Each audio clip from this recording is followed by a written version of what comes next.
Kakinada ration బియ్యం అక్రమ రవాణాపై AP ప్రభుత్వం సిట్ ఏర్పాటు చేసింది. సిట్ చీఫ్గా సిఐడి ఐజీ వినీత్ బ్రిజ్లాల్ను నియమించారు. రాష్ట్రంలో బియ్యం అక్రమ రవాణా కేసులన్నీ సిట్ విచారించనుంది. మొత్తం 6 సభ్యులతో సిట్ను ఏర్పాటు చేసింది సర్కార్. సిట్లో సిఐడి ఎస్పీ ఉమామహేశ్వరరావు, డీఎస్పీలు అశోక్ వర్ధన్, బాలసుందర్రావు, గోవిందరావు, రత్తయ్య సభ్యులుగా ఉండనున్నారు. ప్రతి 15 రోజులకు ఒకసారి కేసు పురోగతిపై ప్రభుత్వానికి నివేదిక అందించనుంది. ఆఫ్రికా దేశాలకు పీడీఎస్ రైస్ ఎగుమతిపై పూర్తి స్థాయిలో విచారణ చేయనుంది.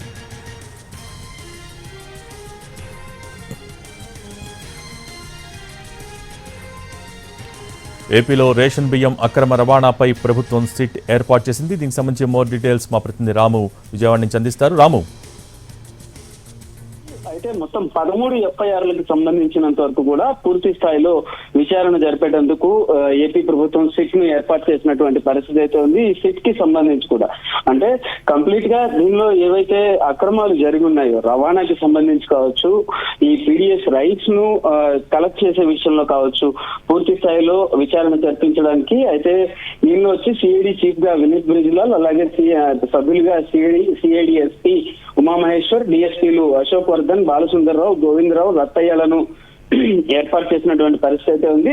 ఈ సిట్ నివేదికను ప్రతి 15 రోజులకు ప్రభుత్వానికి నివేదించాల్సిన పరిస్థితి ఉంటుంది. ఇంకొక పక్కన దీనికి దోషులుగా గనక ఎవరైనా తేలితే దీనిలో ఖచ్చితంగా వీళ్ళు విచారణ జరిపినప్పుడు ఆ డాక్యుమెంట్లను అలాగే విట్నెస్ లను పూర్తి స్థాయిలో వెరిఫై చేసినప్పుడు ఎవరైనా దోషులు అని గనక నిర్ధారణ అయితే అప్పటికప్పుడు వాళ్ళని అరెస్ట్ చేయడానికి కూడా పూర్తి అధికారాలను సిట్ కు ఇచ్చినటువంటి పరిస్థితి అయితే ఉంది. ఈ సిట్ ఎక్కడ మొత్తం అంతా రాష్ట్రంలో ఎక్కడెక్కడి నుంచి ఈ పీడిఎస్ రైస్ వెళ్తోంది, అలాగే పీడిఎస్ రైస్ ను పారాబాయిల్డ్ రైస్ గా లేదా బ్రోకెన్ రైస్ గా డాక్యుమెంట్లలో చూపించడానికి వీళ్ళు చేసినటువంటి మార్పులు ఏంటి, ఏ రకమైనటువంటి అవకతవకలు జరిగాయి అనే విషయాన్ని కూడా పూర్తిగా విచారణ చేయనున్నారు. ఎన్ని రకాల డాక్యుమెంట్లు తయారు చేశారు, అలాగే ట్రాన్స్ఫర్ డాక్యుమెంట్స్ అంటే ఇప్పుడు ఒక దేశం నుంచి ఇంకొక దేశానికి ఏదైనా వస్తు రవాణా లేదా ఫుడ్ రవాణా జరగాలంటే తీసుకోవాల్సినటువంటి చర్యలు, అలాగే దీనిలో ఫుడ్ యాక్ట్ కూడా ఉంటుంది, ఫుడ్ కంట్రోల్ యాక్ట్ ఉంటుంది, అలాగే దీనికి సంబంధించి లీగల్ గా ఏవైతే సెక్షన్స్ కంపల్సరీ ఫాలో అవ్వాల్సిన పరిస్థితి ఉంటుందో వాటన్నిటినీ కూడా ఫాలో అయ్యారా,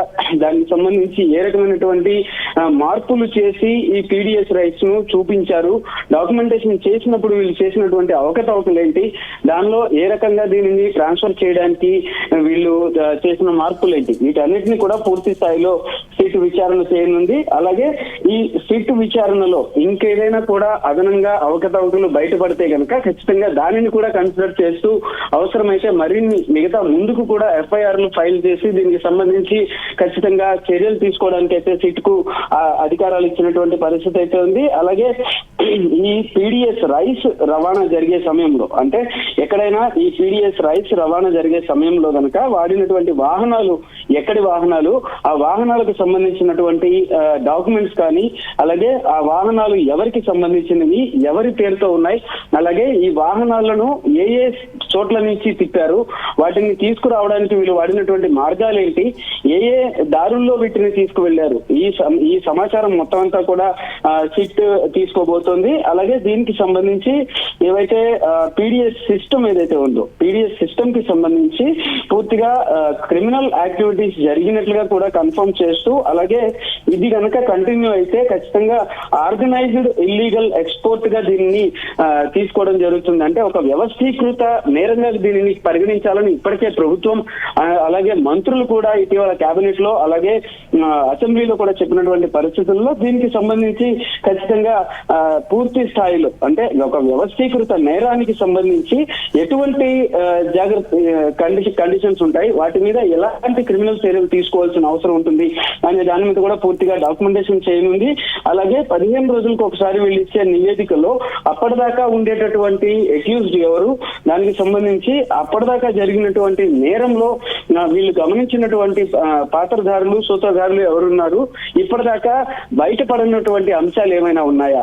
అయితే ఇందులో లోపలికి వెళ్ళడానికి అంటే డిప్యూటీ చీఫ్ మినిస్టర్ అక్కడికి వెళ్లి లోపలికి వెళ్లాలని ప్రయత్నించినా కూడా అడ్డుకున్నటువంటి అంశాలు ఏవైతే ఉన్నాయో వాటికి సంబంధించి కూడా అక్కడ స్థానికంగా ఎటువంటి లీగల్ ఇంప్లికేషన్స్ అక్కడ వీళ్ళు కన్సిడర్ చేశారు, అక్కడ ఎటువంటి పరిస్థితులు ఉన్నాయి, అసలు ఏ విధంగా మనం రాష్ట్ర ప్రభుత్వం తరఫు నుంచి అటువైపు కూడా చర్యలు తీసుకోవాలంటే ఏ విధంగా వెళ్లాల్సిన పరిస్థితి ఉంటుంది అనే అంశం మీద కూడా సిట్ పూర్తి స్థాయిలో నివేదిక సమర్పించనుంది ప్రతి 15 రోజులకు ఒకసారి. భోగి.